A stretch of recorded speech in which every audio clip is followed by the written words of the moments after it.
Before we get into today's video, I just want to remind everybody that I do not have a degree in law enforcement. I am not a lawyer, a police officer, nothing like that. These are just my opinions that I'm sharing with you. So please do not take my opinions as facts. Thank you. What's up, guys? I know it has been like, oh my gosh, 2 weeks since I've done a video, but I have been so busy. I'm not joking. I have just been busy. And then today makes the first year, like a year since my dad's been dead. And December 27th makes 5 years since my mom, my beautiful mama, went missing. So December's just a rough month for me, period, me and my family. So I've just had a lot going on. But I need to get back into it, so I'm back. I hope all y'all had a good Thanksgiving and are doing good. Okay, so what we're going to talk about is the Athena Strand story and the FedEx driver. And it's crazy because my kids love to go out and get packages. Like, they love to do it.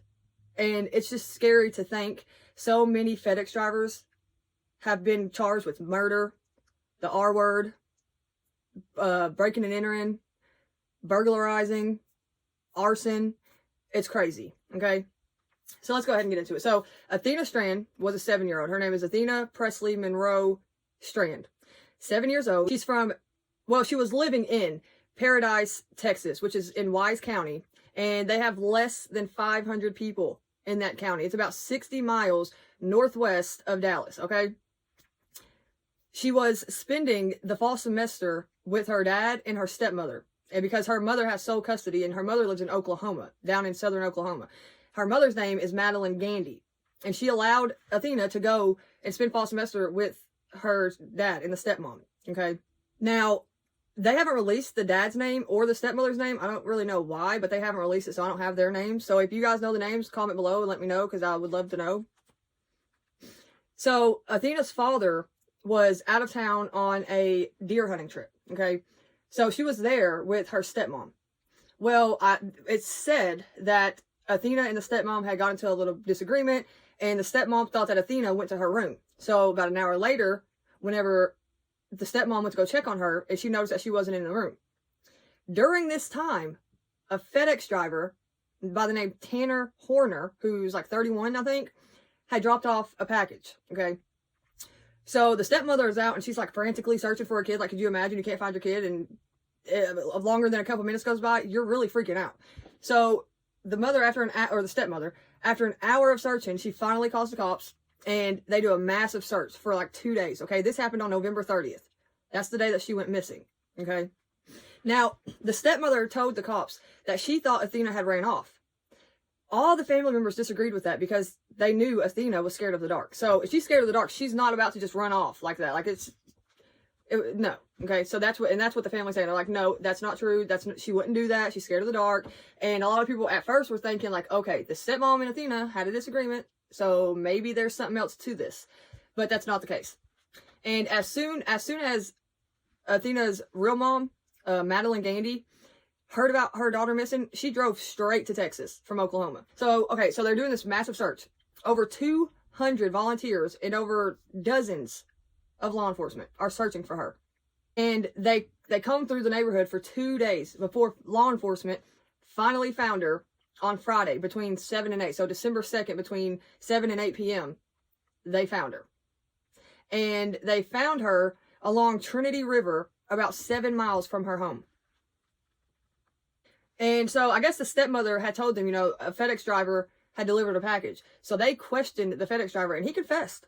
He confessed. He didn't try to lie about nothing. He straight up confessed, which is very rare. Like, I don't see that a lot or hear that a lot. So the FedEx driver, who is Tanner Lynn Horner, is 31, and he confessed to kidnapping and killing Athena.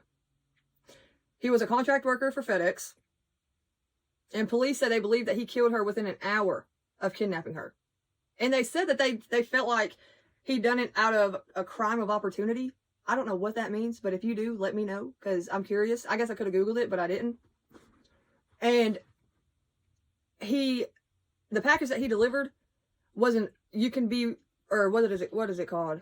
You Can Be Anything Barbie set. That was for Athena for Christmas. So now he's in jail on a $1.5 million bond, and he's charged with kidnapping and capital murder. Correction. He's charged with capital murder and aggravated kidnapping. And what's crazy is the kidnapping and murder of Athena is just the latest of several violent crimes committed by delivery drivers in the recent years. In the last 2 years, FedEx drivers have been charged with murder, or rape, arson, and break-ins. Last December, North Carolina Sheriff's Office arrested Gregory Thomas Bufkin, a FedEx driver accused of burglarizing at least 12 homes. He was found guilty of this year. Okay? And then in Connecticut, a FedEx driver named Tyreek Herbert was arrested after he forced his way into a woman's home and held her and her kids at gunpoint. And then the day before this, he had introduced himself to the woman as a FedEx driver. Then he was arrested 3 weeks later for graping a student from Sacred Heart University 3 weeks after he held the family at gunpoint. And then in Poughkeepsie, New York, is that right? Is that how you pronounce it? It's probably not. I'm probably saying it wrong, but we're just going to go with it. So then a FedEx driver in Poughkeepsie, New York was accused of graping multiple teenagers in the back of his delivery truck. Okay. Like, how are these people? They have to be committing other crimes before this. They have to have some type of criminal background. So how are they becoming FedEx drivers if FedEx says they run background checks on everybody, even whenever they hire the 100,000 people during Christmas time, the little seasonal drivers? They say that they do background checks on them, but how? When all this is happening, there's no way that they do. But he was arrested and charged last August for rape, criminal sexual act, and disseminating indecent material to a minor. And this year, in central New York, a FedEx driver was arrested and charged with murder after a 74-year-old woman was found in her house that was burned down. And he just so happened to have a delivery route that was in that area. 3 months later, he was arrested in August. And then in November of this year, a grand jury indicted him on second-degree murder, first-degree assault, first-degree arson, and second-degree strangulation, and criminal possession of weapons. Like, this is just, oh God, FedEx, what are you doing? What are you doing? And that's not all of them, okay? That's just a few. That is just a few. And it's crazy. Like, you literally cannot trust for your kids to go anywhere, not even to grab a package from a FedEx driver. What is this world coming to? Like, I'm scared of the world that my kids are going to grow up in, and then what are their kids going to go through? Do you feel the same way? Let me know. I'm curious. But Athena's mother ended up hiring a lawyer, and they launched an investigation into the hiring process that allowed Tanner to be hired. And her lawyer, who is Benson Vargas, said, we're looking at all the decisions that had to happen before this tragedy occurred. And then they're not seeking like a monetary lawsuit yet. They're just wanting the hiring process changed, but I'm sure that they will file that kind of lawsuit. But right now I think she's just more worried about like how this happened. Why did this happen? And FedEx is giving their condolences and stuff, but no. You guys are obviously not doing your job and running background checks like you're saying you do.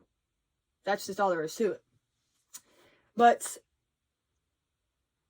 let me know what you guys think down in the comments and smash that little subscribe button. I know I've been gone for a couple weeks, but I'm back. No, but seriously, let me know what you guys think about this very sad story. I mean, this is sad. It is. And it opens up my eyes, my fiance's eyes, like, okay, our kids can't even go grab packages because this can happen anywhere. It's happening. I mean, it's in multiple states that it's happening in. There's just these type of people everywhere. It's crazy to me. But let me know what you guys think down in the comments. Hit that little thumbs up button to help my video get out there since I've been gone for 2 weeks. I'm sorry, y'all, for real. Y'all been commenting on my stuff and everything. My bad. I really have had a lot going on. But let me know what you guys think down below. Hit the subscribe button, little thumbs up button, and I will get at y'all on the next one. And it won't be in 2 weeks.